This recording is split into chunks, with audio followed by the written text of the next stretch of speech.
Si usted tiene una Biblia, nosotros estamos estudiando el tema del rapto de la iglesia. Y estaba viendo de que yo ya les había comentado a ustedes de la batalla que está desarrollándose o se va a desarrollar ya de manera inminente ahí en Siria, donde existen aproximadamente una cantidad importante de rebeldes que están metidos entre la población. Entonces, imagínense lo que va a producir, ¿ya? Los bombardeos ya llevan una cantidad impresionante de bombardeos a la zona. Muchos civiles van a morir, y se prevé que van a hacer lo mismo que han hecho los sirios en Alepo y en otras ciudades, es lanzar armas químicas, ¿ya? Matar a su propio pueblo. Pero el problema ahí es que esos rebeldes que están ahí ahora, en ese lugar, son apoyados por Turquía. Entonces, el martes hubo una reunión en Turquía, Irán y Rusia para ver en qué terminaba. Parece que no fue muy alentador el asunto, y creo que llegaron a un acuerdo, ¿ya?, de que los tres tienen problemas económicos y hay que hacer algo y rápido. Porque el único en este momento que está recibiendo petróleo, gas, el que tiene asegurado petróleo en esa zona es Estados Unidos. Porque en la zona donde ellos tienen el control, o sea, ya lo tienen, y ahí están los pozos. Pero en esta otra zona todavía hay mucho conflicto. Hasta el momento Rusia no ha sacado nada de ahí. Solamente ha tenido que invertir, invertir, invertir. Y el rublo, que es la moneda rusa, se está devaluando. Y ahora mismo, ya, en esta madrugada ya, en Israel, tropas y carros rusos están en la frontera, en este momento, en la frontera siria con Israel. Es algo ya que se está dando en este momento. Ahora, ¿qué va a pasar? Ezequiel nos dice que va a venir una invasión, pero también la Biblia nos dice que Dios nos va a sacar antes. Y eso es lo que nosotros estamos estudiando.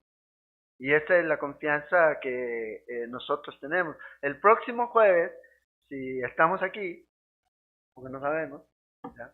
Si estamos aquí, vamos a hacer una actualización de lo que está ocurriendo, no solo allí, sino también en lo que está pasando con toda esta política nueva que está eh, introduciendo Estados Unidos, especialmente con los llamados refugiados palestinos, ¿ya? Y todo lo que está eso trayendo como consecuencia, obviamente, y lamentablemente mucha gente que nunca ha visto un dólar, ¿ya? Porque los usan como instrumentos, nunca han visto un dólar. Todos los que han visto los dólares son los que andan en los jets y los que tienen sus casas en Egipto y viven ahí, que son los líderes de esos grupos Hamas y todos ellos. Pero el pueblo nunca ha visto un dólar. Las familias que tienen hijos mártires han visto dinero. Pero el resto de la gente, no hay hospitales, no hay escuelas. Se supone que ese dinero es para eso. Más de 300 millones, solamente Estados Unidos. Aparte de otros países, le dan a esa gente. Y ya Estados Unidos dijo no más. Hasta que sepamos realmente quiénes son los que deben recibir realmente el dinero y quiénes son los verdaderos refugiados realmente. Entonces, el asunto está complicado, pero nosotros tenemos esperanza. Ahora fíjense, nosotros la semana pasada estuvimos hablando de que el Señor nos manda a orar para escapar de esta hora que viene, dice, de las cosas que vendrán para estar de pie delante del Hijo de Dios, en Lucas 21:36. Y les hablaba yo acerca del rapto de la iglesia y también les hablaba de la segunda venida de Cristo, que son dos cosas diferentes. Nosotros, como la iglesia del Señor, no vamos a estar aquí. Miramos también el capítulo 4, ¿verdad?, del libro de Apocalipsis, el cántico que la iglesia o que ese grupo que está ahí, que es la representación de la iglesia, porque acuérdense, Apocalipsis es un libro que mira hacia el futuro, no de eventos que van o que han ocurrido, sino eventos que van a ocurrir, especialmente desde el capítulo 4 en adelante del libro de Apocalipsis. Y ahí se escucha un cántico de todos los redimidos, de todos los que han sido redimidos, de toda nación y lengua por la sangre del Cordero, dice, que alaban y adoran al que fue inmolado. Hablando de Cristo Jesús, ¿quiénes son estos que pueden cantar este cántico? Obviamente es la iglesia. Entonces, en ese capítulo 4, en ese capítulo 5, nosotros vemos mucho el ente o el personaje principal es el trono de Dios, pero también un grupo de gente que adora al Cordero y que son de diferentes grupos, de diferentes países y que han sido redimidos, comprados por la sangre de Cristo Jesús. Entonces está ahí en la iglesia. Ahora, 19 veces aparece la palabra iglesia de capítulo 3 y 2 de Apocalipsis. Después del capítulo 4 usted no ve ninguna referencia a la palabra iglesia. Durante el tiempo que nosotros llamamos la tribulación, que es el tiempo del que habló el profeta Daniel. Ahora, si ustedes ven ahí en el capítulo 6 de Apocalipsis, aquí Juan, después de la visión del cielo, en capítulo 4 y 5, en el capítulo 6, comienza a describirse el tiempo de tribulación. Tribulación de la cual usted ni yo tenemos una referencia, porque no ha habido ninguna como esta. Tribulaciones que vienen producto de crisis económica, productos de conflictos, ¿ya? De límites, de guerras, de pestes, pero una tribulación que viene directamente del trono de Dios, nadie la ha visto. Esta es la que va a ocurrir. Y en el, perdón, y en el capítulo 6 del libro de Apocalipsis, el Señor comienza a abrir estos rollos y comienzan a desarrollarse una serie de juicios. Fíjese ahí en el versículo 2, y miré, y he aquí un caballo blanco. ¿Ya? Hay muchos cristianos, buenos cristianos, que tienen una interpretación del libro de Apocalipsis. Y de acuerdo a la interpretación que ellos tengan del libro de Apocalipsis, es el personaje lo van a identificar de la manera en que ellos creen que es. Entonces hay algunos que dicen que este es Jesucristo. Pero en realidad aquí usted va a darse cuenta de que más bien este es el dictador que viene a establecer, ¿ya? A imitar a Jesús y a establecer su reino. Este dictador satánico, conocido como el anticristo. Y dice aquí que este que venía aquí en este caballo blanco, montado, tenía un arco y fue dada una corona y salió venciendo y para vencer. Ahora, cuando nosotros seguimos leyendo, usted se da cuenta que lo que trae y es por eso no puede ser el Señor, lo que trae este jinete es muerte, es destrucción, es hambre, es pestilencia. 1/3 de la población va a morir en estos sellos que se van a desatar. Y esto es lo que viene después de que la iglesia sea llevada. Ahora, cuando usted estudia la Biblia y el anticristo dice que se va a manifestar, es porque hay algo que ha ocurrido antes para que él se manifieste. Y el apóstol Pablo lo dice claro en 2 de Tesalonicenses, en el capítulo 2, en versículos 7 y 8. Porque ya está en acción el misterio de la iniquidad, solo que hay quien al presente lo detiene, hasta que él a su vez se ha quitado de en medio. Y entonces se manifestará aquel inicuo a quien el Señor matará con el espíritu de su boca y destruirá con él y lo destruirá con el resplandor de su venida. Entonces, cuando vemos este pasaje y vemos Apocalipsis 6, bueno, esto es lo que ocurre.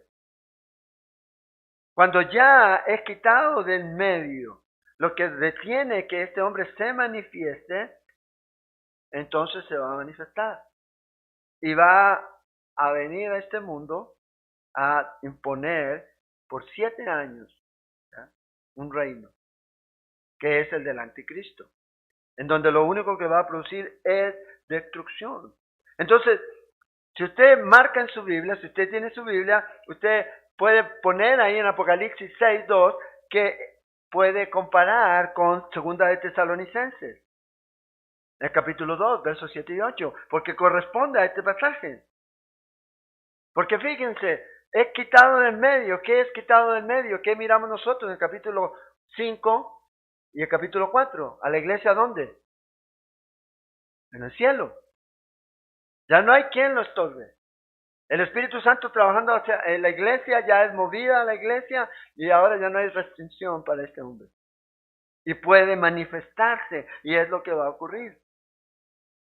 Desde el momento en que el Señor comienza a desatar estos rollos, comienzan los juicios sobre esta tierra. Desde ese momento. Y es el Cordero de Dios, el León de Judá, el que tiene poder para desatar los rollos, dice. Entonces, esto viene de ahí mismo. Este es el tiempo en que la Biblia habla de la ira de Dios, el derramamiento de la ira de Dios. Entonces, usted y yo, como cristianos, debemos preguntarnos, bueno, ¿nosotros hemos sido puestos para la ira de Dios o no? Vea lo que dice en Romanos 5:9. Pues mucho más, estando ya justificados en su sangre, por él seremos salvos de la ira. Si usted ha sido justificado por la sangre de Cristo, por la obra de Cristo Jesús, usted ya no está bajo la ira de Dios. ¿Qué es la ira que viene sobre este mundo? Sobre los hijos de desobediencia que practican la injusticia y la impiedad, dice Romanos 1:18. Pero también Pablo dice en Tesalonicenses 5:9, porque no nos ha puesto Dios para ira, sino para alcanzar salvación por medio de nuestro Señor Jesucristo. Entonces, la iglesia no está destinada para la ira de Dios. Y la iglesia somos cada uno de nosotros, los que hemos creído en Cristo Jesús.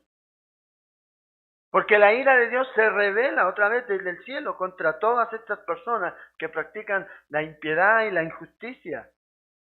De los hombres que detienen con injusticia la verdad.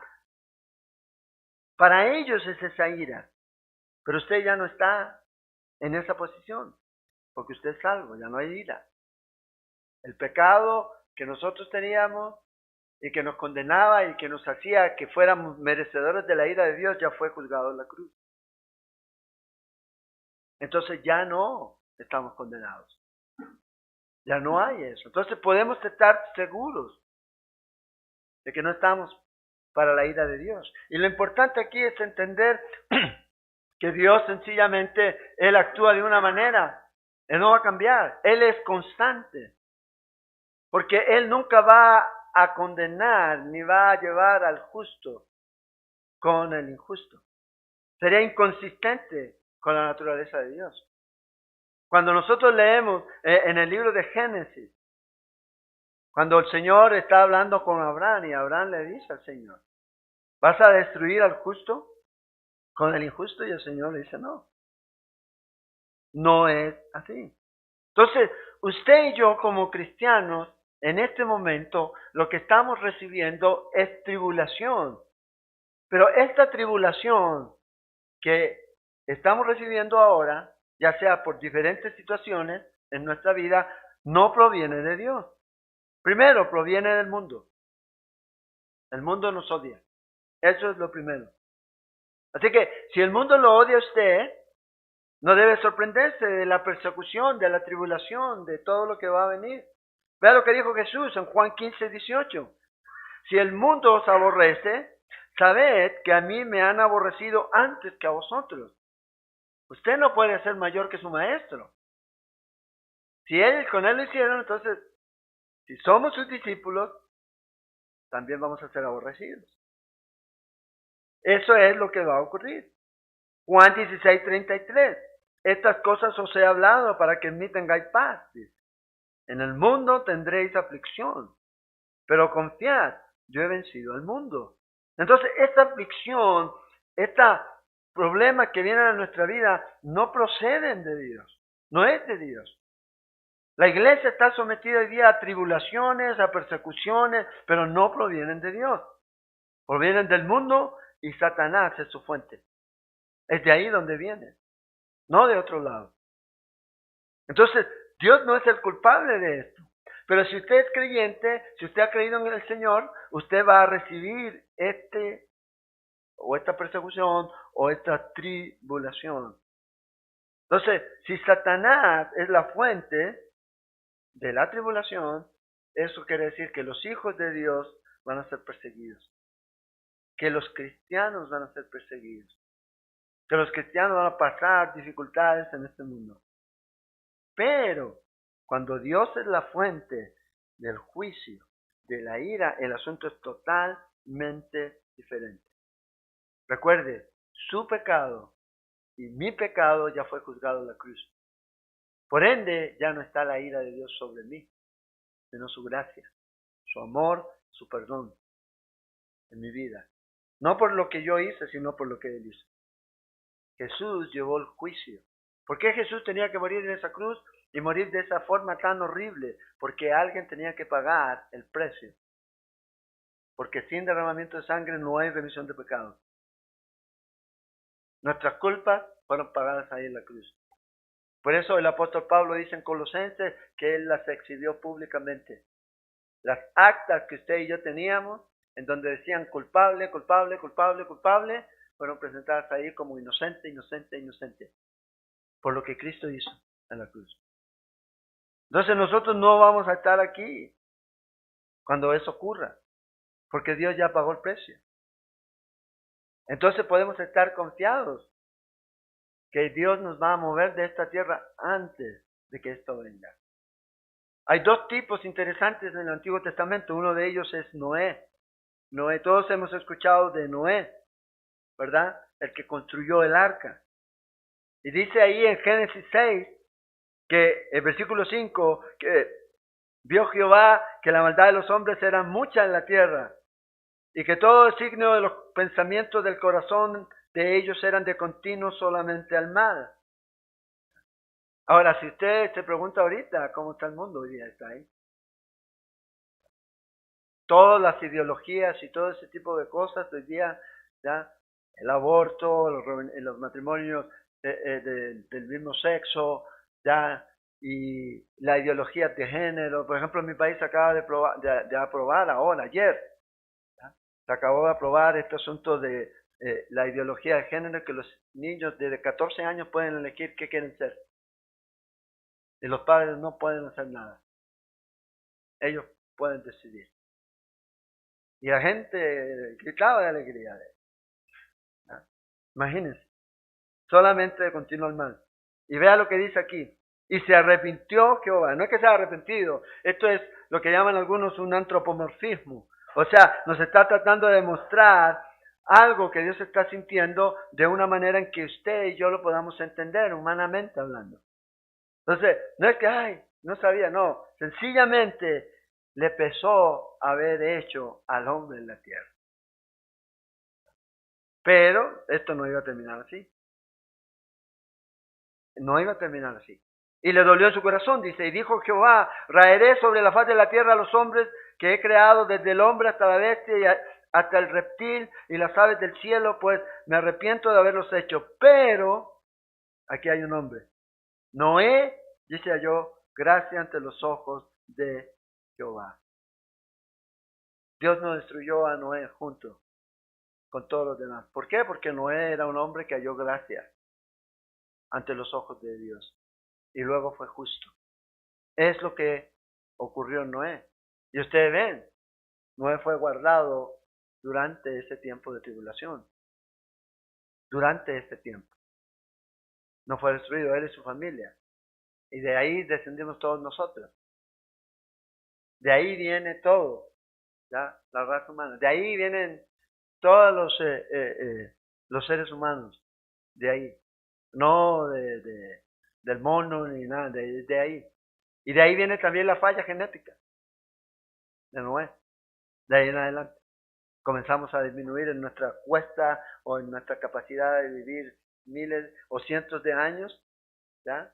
A vivir así, con mucho esfuerzo, 70, 80. Y eso que la vida ahora ha aumentado, ¿ya? En el sentido de que por los medios que existen hoy. Pero en ese tiempo ya no, y desde ahí en adelante ya comenzó a caer. Sin una explicación. El hombre comenzó a morir y a morir. Y a morir más joven y más joven. Morían jovencitos, como a los 600 años. ¿Ya? Claro, para 969 que vivió Matusalén, 600 años era un huila. Y Noé también vivió bastante. Pero después ya comenzaron a decaer. Pero Dios salvó a Noé. Y aquí estamos nosotros. Entonces Dios es justo. En Génesis 18, el Señor le dice esto.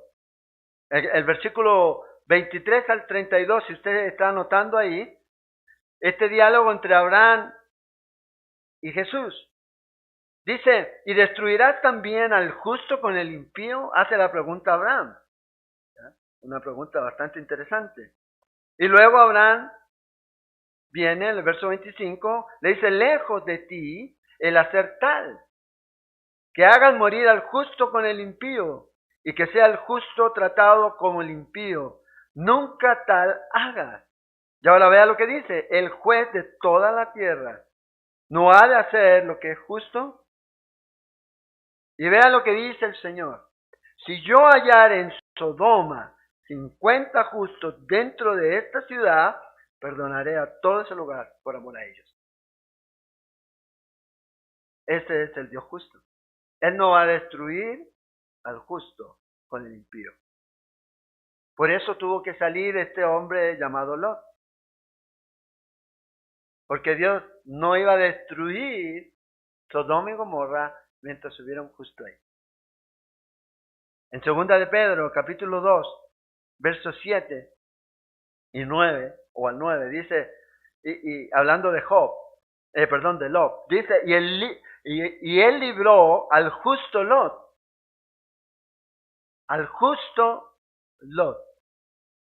Es interesante porque conocemos la historia de Lot. Pero en el Nuevo Testamento se ve a este hombre como justo. Dios lo ve así. Usted y yo podemos verlo con todos los defectos. Y a nosotros nos gusta eso, ver a la gente con los defectos. Y sacárselos. Pero Dios no. Dios no. Dios siempre lo va a ver usted en Cristo. Y si lo ve en Cristo, lo ve justo. Es como Él lo ve. Y aquí dice que este hombre estaba abrumado por la nefanda conducta de los malvados. Estaba ahí como ya, es increíble. No sé si a usted le ha pasado ahora con eso, como va el mundo. Es increíble como sigan, y sigue, cada día más, peor todo. Entonces uno dice, Señor, ¿cuándo vas a venir? Señor, ven. Y se afligía cada día, dice su alma justa, viendo y oyendo los hechos inicuos de ellos.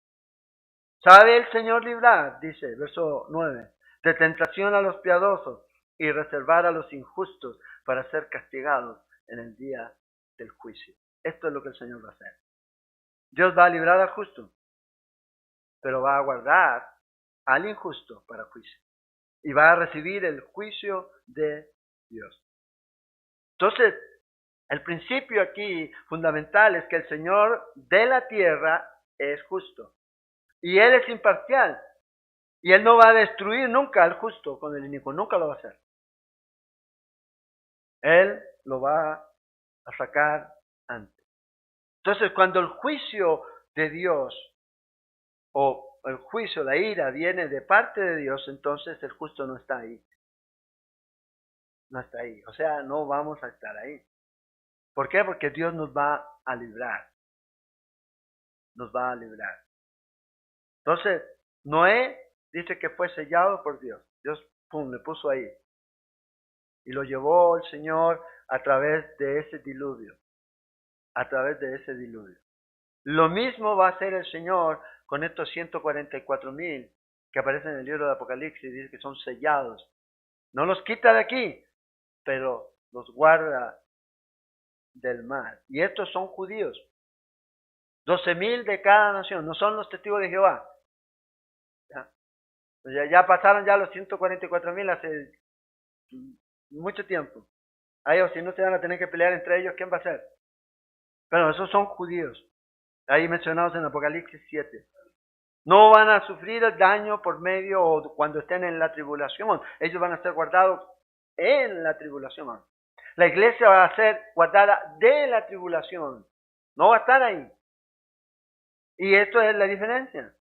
No es este tipo de hombre o este tipo de personas que van a ser guardados durante el juicio de Dios. Y Dios los va a usar a ellos como testigos. No sé si usted ha escuchado de avivamientos y avivamientos. Yo creo que el mayor avivamiento va a ocurrir durante este tiempo. Sobre todo en la famosa ventana 440 en el Medio Oriente. Dios va a usar a estos hombres para que sean testigos ahí, a esa región. Y muchos van a venir. Pero ¿qué es lo interesante? Que hay otro personaje en el período que también nos indica a nosotros de que Dios sabe sacar a los suyos. ¿Saben de qué estoy hablando? De Enoc. Vea lo que dice en Génesis 5, 24. Cuando todo el mundo estaba de cabeza, cuando le dolió al Señor ver todo lo que estaba ocurriendo, vio a Noé, pero también estaba este hombre, Enoc, verso 24. Caminó pues Enoc con Dios, y vea lo que dice aquí, y desapareció, porque le llevó Dios. Allí. ¿De qué figura es este? ¿Qué es el tipo? Bueno, Noé es un tipo de los 144,000. Enoc es un tipo de la iglesia. No va a llegar a la tribulación. Enoc fue quitado antes. Por eso yo creo firmemente que la iglesia no va a pasar a través de la gran tribulación. Y esa es la confianza que usted y yo debemos tener. Y descansar en eso. Y que Dios nos ayude, que Dios nos dé la fuerza para que vivamos en este tiempo en el que estamos, ¿ya? Tan difícil, tan complicado, para poder ser luz y sal. Y este es el país que nos tocó vivir. Y debemos orar para que nosotros podamos ser esos instrumentos aquí, en este lugar, en donde podamos ser luz y sal, hasta que un día el Señor nos saque de aquí. Pero mientras no sea así, ¿ya? Debemos ser como lo fue Noé, pregonero de justicia. Pregonar, mostrar con nuestra vida, pero también dar testimonio al mundo. Sí, usted puede mostrar muchas buenas cualidades, muchas obras buenas, ¿ya? Pero hoy en día eso es algo común. Porque hoy día la gente en la sociedad está, ¿cierto? Y salvemos a esto, salvemos acá, ayudemos aquí. Pero usted tiene que comentar de que esas buenas obras no nacen de usted, sino vienen de Él.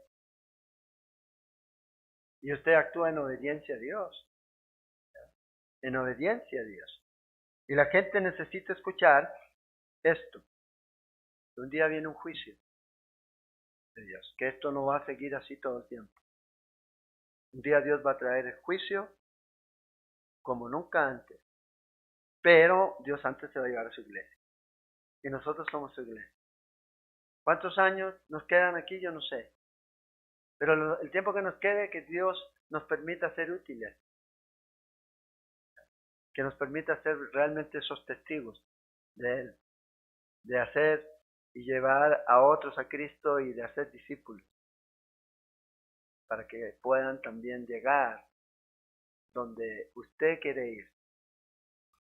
Y si usted ha creído en Cristo, usted va a ir ahí. Porque hay gente que puede querer ir, pero si no tienen a Cristo, no es tanto del que quiere. Tiene que venir y recibir a Cristo Jesús. Ah, es que yo voy a ir al cielo porque yo soy bueno. No va a ser así. No va a ser así. Entonces, en esta sociedad en la que estamos, debemos ser luz.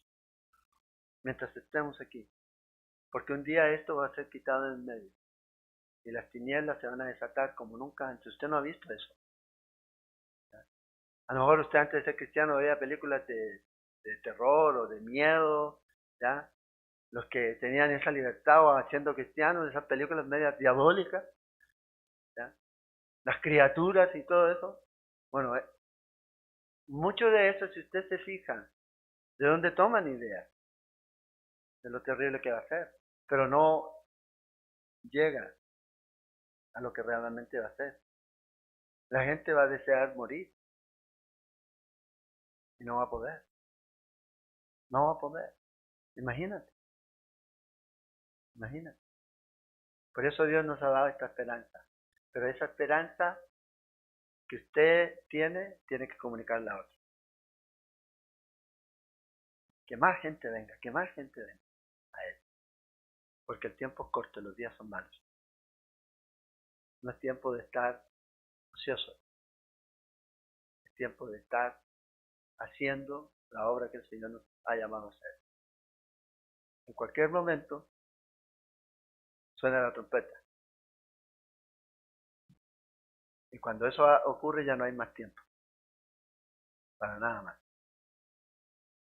Los que están listos se van. Si usted ha creído en Cristo Jesús, usted está listo. Pero a veces no estamos siendo lo efectivos que debiéramos ser, los útiles que debiéramos ser. Entonces, ese es el mensaje. Y vamos a orar y a pedirle al Señor que nos ayude a hacer esa luz en esta nación, en este precioso país. Que a veces uno dice, es que este país, que no sé. Es el país. Y uno debe amar su país. Pero no ame las cosas, ame la gente de su país. Porque la transformación no se produce a través de las cosas.